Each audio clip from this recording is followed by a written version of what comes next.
twongeye kubasuhuza bene data kandi twongeye kubaha ikaze muri uyu mwanya mwiza wa Handitswe Ngo, aho tugiye gukomerezaho no mu Kuva cyaho cya 4 ku murongo waho wa 20 kugeza 23. Ubushize twari twarebeye hamwe imirongo yabanje uburyo Mose yabanje kwitinya mu gusoza umurimo Imana yaramuhamagariye, ariko hanyuma Imana ikamushoza. Ejo bundi duherutse kurebera hamwe uburyo Mose yasezeye kuri sebukwe Yetiro Imidiyane, akavuga ko agiye kureba bene wabo muri Egiputa kureba uko bameze. Ubu ngubu tugiye komerezaho tureba ku murongo wa 20 kugeza 23. Dusenge. Data wa twese uri mu ijuru, urakoze cyane mu mwanya mwiza wahanditswe ngo tukuraretse nguze utibere mu ijambo ryawe. Kuva cyaho cya 4 ku murongo wa 20 aho tugiye kureba hamwe muri kano kanya, uhadusobanurire kandi utwumvishe ijambo ryawe, tubisabye twizeye mu izina rya Yesu, amen. Iyo dufashe Bibiliya tukarambura mu Kuva cyaho cya 4 ku murongo wa 20, dusoma amagambo agira ati: Mose ajyana umugore we n'abana be abashyira ku ndogobe, asubira mu gihugu cya Egiputa kandi yitwaza ya nkoni y'Imana. Uwiteka abwira Mose ati: nusubira muri Egiputa ntuzabure gukorera imbere ya Farawo ibitangaza byose nguhaye gukora, ariko nzanangira umutima we, ntazareka abantu bagenda. Kandi uzabwire Farawo uti: Uwiteka aravuze ati, ubwoko bw'Abisirayeli ni umwana wanjye w'imfura, kandi nakubwiye nti reka umwana wanjye agende ankorere, ariko wanze kumurekura, nuko rero nzica umwana wawe w'imfura. Biboneka mu Kuva 4:20 kugeza 23. Igihe Mose afataga iya mbere akajya muri Egiputa, Uwiteka Imana yamwibukije ko atagomba kwibagirwa gukora cya gitangaza cy'inkoni. No kuvuga Imana yamuhamirije ko aho agiye kujya akwiriye kwibuka inshingano imujyanye. Ntabwo Mose yagomba kujya muri Egiputa gutyo gusa, ahubwo agomba kugenda ariko azirikana umurimo nyamukuru utumye ajyayo. Ntabwo yaragiye kwishimisha, ntabwo yaragiye kwikorera ibye, ahubwo yarajyanywe n'inshingano ikomeye yarahawe n'Imana.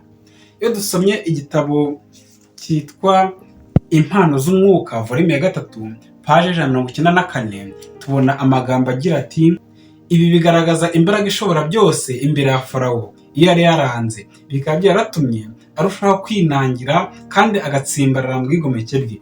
Kwinangira umutima kwe byongerewe no kurwanya imbaraga y'Imana bya buri gihe.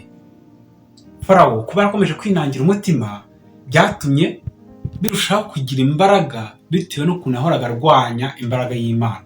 Kandi ntabwo arwanyije imbaraga y'Imana rimwe cyangwa kabiri, ahubwo yayirwanyije kenshi.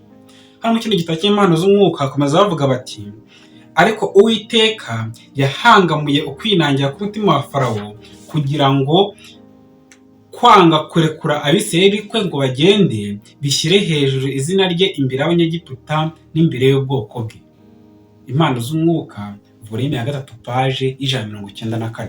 Ibi bigaragaza neza uburyo igihe Farawo yinangiraga byatumye Imana iboneraho umwanya wo kwigaragaza no kugaragaza imbaraga zayo imbere y'Abanyegiputa bose ndetse n'imbere y'ubwoko bwayo. Ibi rero byerekana neza uburyo Uwiteka Imana irushaho kwigaragariza ubwoko bwe.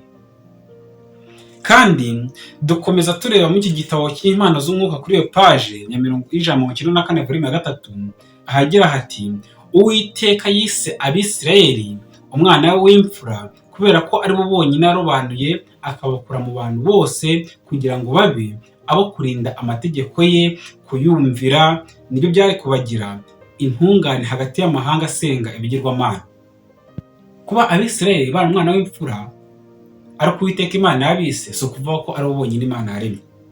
Yaremye n'abandi bose, ndetse tubona ko atari bonyine bari ku isi, ahubwo icyatumye bitwa gutyo ni uko ari Imana yarobanuye mu mahanga yose akabagira ububiko bw'amategeko ye.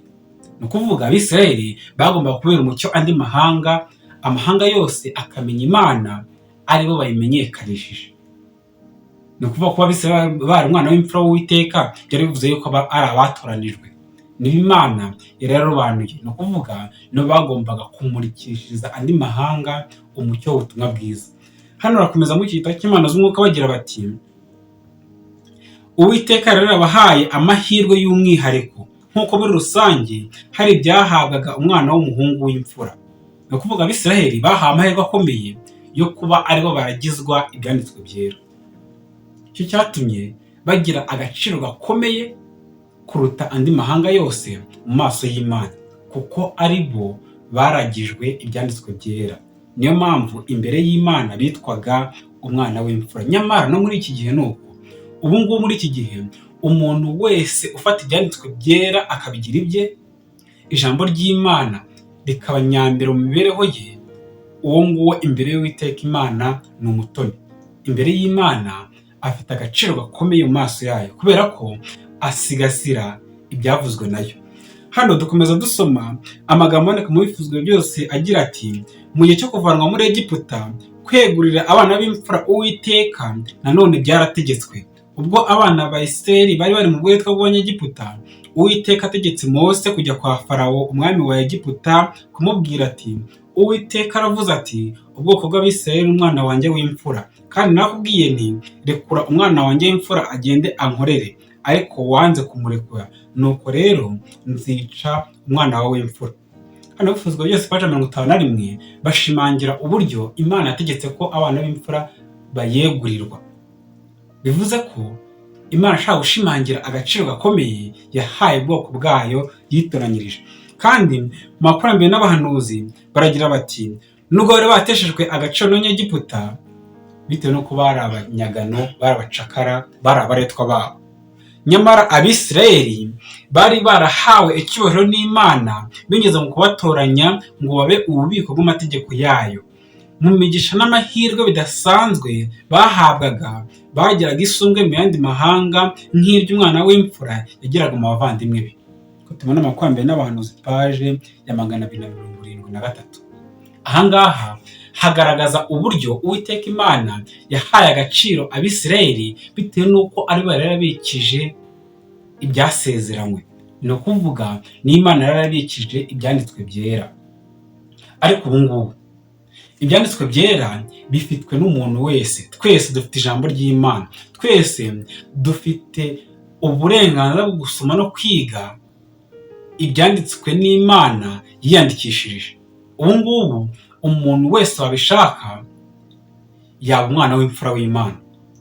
Niyo mpamvu dusabwa kugira ngo buri muntu wese aha agaciro ijambo ry'Imana, kuko ari itabaza ry'ibirenge byacu.